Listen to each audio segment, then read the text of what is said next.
উত্তরবঙ্গের চেনা পরিচিত জায়গাগুলোর সাথে সাথে স্বল্প চেনা অফবিট জায়গাগুলো এখন বেশিরভাগ ভ্রমণ প্রিয় মানুষেরই মন কেড়েছে। পাহাড়ি নদী, পাহাড়ি রাস্তা, মন্দির, দিগন্ত বিস্তৃত জুড়ে চা বাগান, পাইনের জঙ্গল, সব মিলিয়ে পাহাড়ের সৌন্দর্য যেন অতুলনীয়। পাহাড়ি রাস্তার ধারে ফুটে থাকা নাম না জানা বিভিন্ন ধরনের ফুলের গাছ, আর যখন তখন মেঘ পাহাড়ের লুকোচুরি খেলাই যেন চলতেই থাকে অবিরাম। আজকে আমি আপনাদেরকে নিয়ে যাব সেরকমই একটা সুন্দর অফবিট জায়গায়। দেখাবো কিভাবে আমরা রোড ট্রিপে নিউ জলপাইগুড়ি থেকে আমাদের আজকের অফবিট ডেস্টিনেশনে পৌঁছে গেলাম। হ্যালো বন্ধুরা, welcome back to my channel অনন্যাস travel blog. আজকে আবার একটা উইকেন্ড, আর আমরা বেরিয়ে পড়েছি আবার একটা নতুন উইকেন্ড ডেস্টিনেশনে। আমরা বাড়ি থেকে বেরিয়ে ডাইরেক্ট চলে এলাম শিয়ালদা স্টেশন। রাতের এই শিয়ালদা স্টেশনটা দেখুন কি সুন্দর রং বেরঙের আলো দিয়ে আলো ঝলমল করছে, দেখতে দারুণ লাগছিল। এখন শিয়ালদা স্টেশনের ভেতরে বেশ ভালো ভালো খাবারের দোকান করেছে। আমাদের যেহেতু সেদিন রাতে ট্রেন ছিল, তাই আমরা শিয়ালদা স্টেশনের ভেতর থেকে একটা ডিনার আইটেম নিয়ে নিলাম। আমাদের সেদিন ট্রেন ছিল 12343 দার্জিলিং মেল। এই দার্জিলিং মেল রাত্রি 10টা 5 শিয়ালদা থেকে ছেড়ে সকালবেলা এনজিপি স্টেশনে পৌঁছায় 8টা 5। দার্জিলিং মেলের জার্নি খুবই কমফোর্টেবল। আমরা সারা রাত জার্নি করে সকাল সকাল পৌঁছে গেলাম নিউ জলপাইগুড়ি স্টেশন। সেদিন কিন্তু আমাদের ট্রেন 45 মিনিট লেট ছিল। হোটেল থেকে পাঠানো কার সময় মতো নিউ জলপাইগুড়ি স্টেশনের বাইরে আমাদের জন্য অপেক্ষা করছিল। আমরা ট্রেন থেকে নামতে না নামতেই ড্রাইভার দাদা আমাদের ফোন করলো। নিউ জলপাইগুড়ি স্টেশনের বাইরে বিভিন্ন ধরনের গাড়ি দাঁড়িয়ে থাকে। আপনারা এলে এখান থেকে প্রাইভেটলি বা শেয়ারিং এও যেতে পারেন নর্থ বেঙ্গলের বিভিন্ন জায়গায়। আজকে আমাদের ডেস্টিনেশন কোলাখাম। আমাদের কোলাখামে হোটেল বুকিং এবং গাড়ি বুকিং আগের থেকেই করা ছিল। আজকের এই ভিডিওতে আমি আপনাদের দেখাবো এনজিপি থেকে কোলাখামে রোড ট্রিপ। আমরা কি কি সাইট সিন করতে করতে এনজিপি থেকে কোলাখাম পৌঁছালাম। তো ফাইনালি আমরা সারা রাত জার্নি করে এখন নিউ জলপাইগুড়ি স্টেশনে চলে এসেছি। আমাদের গাড়ি চলে এসেছে। এই গাড়ি করে আমরা এখন যাব কোলাখাম। তো যাওয়ার পথে কিছু সাইট সিন করতে করতে আমরা যাব। আমরা গাড়িতে উঠতেই গাড়ি ছেড়ে দিল।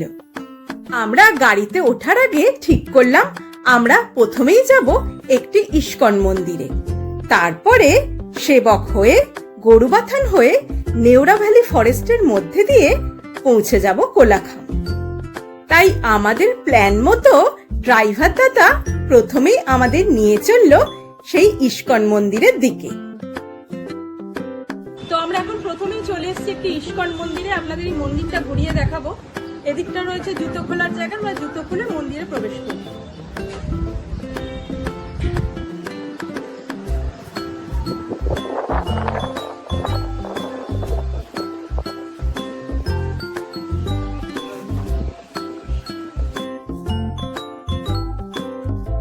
এই ইস্কন মন্দিরের ভিতরের চত্বরটি বিশাল বড়। এই মন্দির চত্বরের মধ্যে প্রবেশ করতেই বাইরে থেকে মন্দিরটা দেখে এক ঝলকে আমার দারুণ লাগলো। দেখতেই পাচ্ছেন আমার পেছনেই সুন্দর মন্দিরটি। এটা হচ্ছে রাধা মাধবের মন্দির।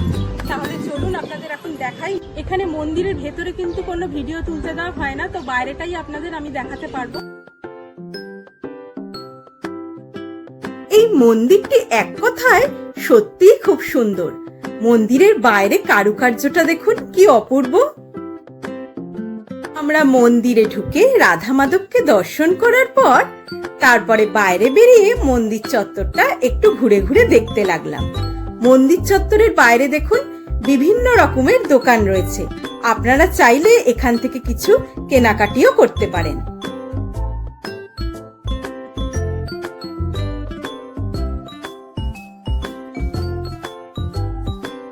এখন আপনাদের মন্দিরটা দেখালাম। মন্দিরটা কিন্তু ভীষণ সুন্দর। ভেতরে যদি আপনারা কখনো এসে দেখবেন ভীষণ ভালো লাগবে। রাধাকৃষ্ণের খুব সুন্দর মূর্তি রয়েছে। আর আমি এটা বলতে চাই, আপনারা যখনই এনজিপি থেকে কোথাও যাবেন অবশ্যই এই মন্দিরটা ভিজিট করবেন, কারণ এনজিপি থেকে এই মন্দিরের দূরত্ব খুবই অল্প। এই মন্দির চত্বরের মধ্যে একটা রেস্টুরেন্টও আছে, তো আমরা ব্রেকফাস্ট করার জন্য এসেছি। ধোসা অর্ডার করেছি, ধোসা এসেও গেছে। আমরা এখন তাড়াতাড়ি ব্রেকফাস্ট করে আবার নেক্সট সাইট সিনের দিকে যাব। সেদিন আমরা যে ধোসাটা অর্ডার করেছিলাম, ধোসাটা কিন্তু বেশ টেস্টি ছিল। ইস্কন মন্দির দেখে আমরা আবার গাড়িতে উঠে এগিয়ে চললাম সেবকের পথে। আমাদের গাড়ি এবার পাহাড়ের পাদদেশ ছেড়ে আস্তে আস্তে ওপরের দিকে উঠতে লাগলো। আমাদের গাড়ি এগোতে এগোতে ফাইনালি সেবক ব্রিজের কাছে পৌঁছে গেল। আমাদের গাড়ি ব্রিজে নামিয়ে দিয়ে ব্রিজ পেরিয়ে ব্রিজের ওপারে গিয়ে দাঁড়িয়ে রইল, কারণ এই ব্রিজের ওপর কোনো গাড়ি দাঁড়াতে দেওয়া হয় না। এখন রাস্তায় যেতে যেতে আমরা দাঁড়িয়েছি সেবক ব্রিজের ওপর। নিচ দিয়ে তিস্তা নদী বয়ে যাচ্ছে, দেখুন অসাধারণ লাগছে জায়গা। সত্যি ব্রিজের উপর দাঁড়িয়ে তিস্তা নদীর এই শোভা দেখতে অপূর্ব লাগছিল। চারিদিকে বড় বড় পাহাড়ে ঘেরা, আর মাঝখান দিয়ে এই সুন্দরী তিস্তা নদী বয়ে চলেছে আপন মনে। এই সেবক ব্রিজের কাছে মা কালীর একটি মন্দির আছে। আপনারা যখন এই সেবক ব্রিজের ওপর দিয়ে যাবেন অবশ্যই মন্দিরটি দর্শন করে যাবেন। আমাদের সেদিন সময়ের অভাবে মন্দিরে আর যাওয়া হয়নি। তিস্তা নদী দেখে গাড়িতে যেই উঠেছি অমনি দেখুন কাদের দেখা মিলল। এই সেবক ব্রিজের ধারে কিন্তু এরকম প্রচুর বাঁদরকে আপনারা দেখতে পাবেন। এরপর সেবক ব্রিজ পার করে আমরা এগিয়ে চললাম গরুবাথানের পথে। সেবক থেকে গরুবাথান যাওয়ার রাস্তাটা কিন্তু ভীষণই সুন্দর। ফাইনালি আমরা পৌঁছে গেলাম গরুবাথান। এই গরুবাথানে এখানে চেকপোস্টে আমাদের গাড়ি চেক ইন করে আমরা চলে এলাম গরুবাথান পিকনিক স্পটে। গরুবাথানের এই পিকনিক স্পটটা বিশাল বড় জায়গা জুড়ে, চারিদিকটা পাহাড়ে ঘেরা। আমরা আমাদের গাড়িকে এক জায়গায় পার্কিং করে চারিদিকটা ঘুরে দেখতে লাগলাম। রাস্তায় যেতে যেতে আমরা এখন একটা খুব সুন্দর স্পটে দাঁড়িয়েছি, এটা হচ্ছে গরুবাথান। দেখতেই পাচ্ছেন খুব সুন্দর জায়গাটা, আর নদী এখানে বয়ে যাচ্ছে, অনেক এখানে মাছও ধরছেন। এখানে চেল নদী তার আপন গতিতে বয়ে চলেছে। এই চেল নদীর পাড়ে বসে আমরা কিছুক্ষণ সময় অতিবাহিত করে নিলাম। এই চেল নদীতে মাছও রয়েছে, তাই এখানে দেখলাম কিছু লোকজন বড়শি হাতে মাছও ধরছেন। আমরা যেহেতু এপ্রিল মাসের শেষের দিকে এখানে এসেছিলাম, তাই এই চেল নদী জলপ্রবাহ অনেকটাই কম ছিল। আপনারা যারা বর্ষাকালে এখানে আসবেন তখন এই চেল নদীকেই অনেকটাই বেশি খরস্রোতা দেখতে পাবেন। বর্ষাকালে এই চেল নদী অপূর্ব সুন্দর রূপ ধারণ করে। এই জায়গাটা এতটাই অপরূপ সুন্দর, এই চেল নদীর পাড়ে বসে অনেকটাই সময় কাটিয়ে দেওয়া যায়। এই পিকনিক স্পটের ওপরেই রয়েছে টাইটানিক ভিউ পয়েন্ট, যেখান থেকে পাহাড়ের 360 ডিগ্রি ভিউ দেখতে পাওয়া যায়। তবে সময়ের অভাবে এবারে ওদিকে আমাদের যাওয়া হয়নি। তো এই জায়গাটা অপূর্ব সুন্দর। আপনারা যারা আমারই মতো গরুবাথান হয়ে যাবেন কোলাখামের দিকে, আমি বলবো অবশ্যই এই জায়গাটা আপনারা ভিজিট করেই যাবেন। পিকনিক স্পট দেখে আমরা আবার গাড়িতে উঠে সামনের দিকে এগিয়ে চলতে লাগলাম। গাড়ি নিয়ে কিছুটা এগোতেই রয়েছে ফাগু মনেস্ট্রি, কিন্তু আমরা ফাগু মনেস্ট্রি ভিজিট করতে পারলাম না, কারণ এখানে রাস্তা দুধারে বেঁকে গেছে। একদিকে গেছে ঝান্ডি, একদিকে গেছে কোলাখাম। ঝান্ডির রাস্তা যেদিকে গেছে সেদিকেই রয়েছে ফাগু মনেস্ট্রি, তাই আমরা ঝান্ডির রাস্তা না ধরে কোলাখামের দিকে চলে গেলাম। আপনাদের সাথে ফাগু মনেস্ট্রির কিছু ছবি আমি শেয়ার করে দিলাম। আপনারা যারা স্পেশালি গরুবাথান ঘুরতে আসছেন তারা কিন্তু অবশ্যই এই ফাগু মনিস্ট্রিটা আপনাদের সাইট সিনের মধ্যে রাখবেন। গরুবাথানের আরেকটি আকর্ষণীয় টুরিস্ট পয়েন্ট হলো ডালিম ফোর্ট। এক মুন্ডুকাটা রাজার ঐতিহাসিক গল্প জুড়েই রয়েছে এই ডালিম ফোর্ট। শেষ স্বাধীন লেপচা রাজা গাইবো আচিওকের মস্তক ছেদ করে ভুটানিরা ফোর্টের ওপর থেকে নিচে চেল নদীতে ফেলে দিয়েছিল। ডালিম ফোর্টে যেতে হলে বেশ কিছুটা সময় হাতে নিয়ে আপনাদের আসতে হবে, কারণ অনেকটা উপরে উঠে এই ফোর্টে যেতে হয়। সেদিন সময়ের অভাবে আমরা ফোর্টে যেতে পারলাম না, তাই আপনাদের জন্য কিছু ছবি শেয়ার করে দিলাম। আপনারা অবশ্যই এই গরুবাথানে এলে কিছুটা সময় হাতে নিয়ে আসবেন এই ডালিম ফোর্ট ঘোরার জন্য। এই গরুবাথান জায়গাটা কিন্তু বেশ সুন্দর। আপনারা যদি এখানে ঘুরতে আসেন আপনাদেরও বেশ ভালো লাগবে। গরুবাথানের উপর আলাদা করে একটি ফুল ভিডিও আমার চ্যানেলে আপলোড করা আছে। আপনারা যারা এখনো দেখেননি এই ভিডিওটি অবশ্যই একবার দেখে নেবেন। এরপর আমরা গাড়ি নিয়ে এগোতে এগোতে পড়লো দুধারে চায়ের বাগান। এটা হচ্ছে অ্যাম্বিয়ক টি গার্ডেন। এটাও গরুবাথানের একটি অনবদ্য দর্শনীয় স্থান। অ্যাম্বিয়ক টি গার্ডেন পেরিয়ে আমাদের গাড়ি সামনের দিকে এগিয়ে চলতে লাগলো। নিউ জলপাইগুড়ি স্টেশন থেকে কোলাখামের ডিস্টেন্স 115 কিলোমিটারের মতো। যেতে সময় লাগবে 3.5 ঘন্টা। আমরা যেহেতু নেমে নেমে রাস্তায় সাইট সিন করতে করতে যাচ্ছিলাম, তাই আমাদের কোলাখাম পৌঁছাতে বেশ কিছুটা সময় লাগছিল। কোলাখাম যেতে হলে নেওড়া ভ্যালি ফরেস্টের ওপর দিয়েই কোলাখাম যেতে হয়, তাই আমরা এখন গাড়ি নিয়ে নেওড়া ভ্যালি ফরেস্টের দিকে এগিয়ে চলতে লাগলাম। এই পাহাড়ি রাস্তার অপূর্ব সৌন্দর্য উপভোগ করতে করতে আমরা এগিয়ে চললাম সামনের দিকে। গরুবাথান থেকে নেওড়া ভ্যালি ফরেস্টের ডিস্টেন্স 45 কিলোমিটারের মতো। আসতে সময় লাগবে 1 ঘন্টা 45 মিনিট। গাড়ি নিয়ে কিছুটা এগোতে না এগোতেই চোখে পড়ল ঘন পাইনের জঙ্গল। ড্রাইভার দাদা বলল আমরা প্রায় নেওড়া ভ্যালি ফরেস্টের কাছাকাছি এসে গেছি।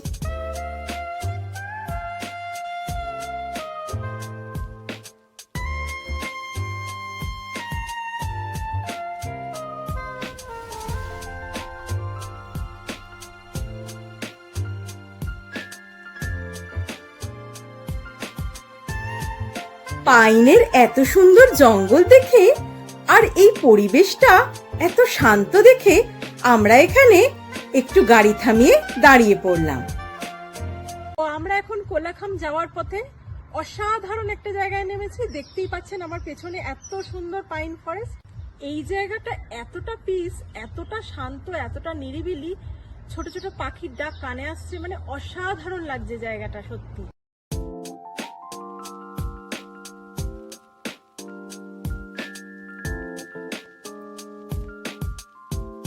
আমরা কিছুক্ষণ এই জায়গায় দাঁড়িয়ে এই জায়গাটার অসাধারণ অপূর্ব সৌন্দর্য এবং নিস্তব্ধতা উপভোগ করতে লাগলাম।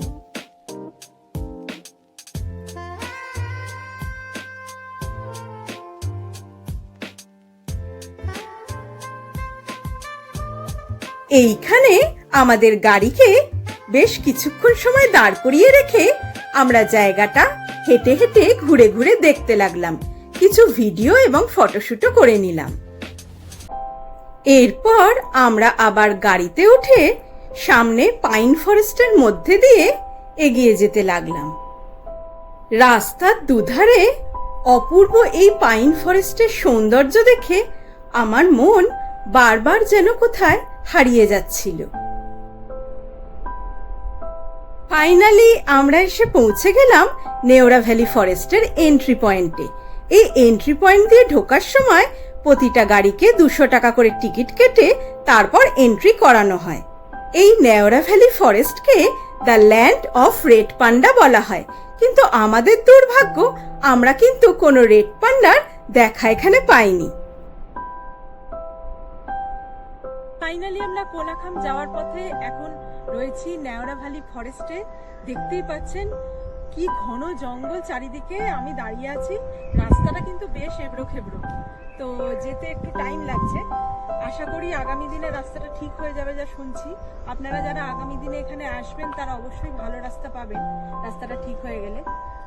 তো দেখুন অসাধারণ জঙ্গলটা।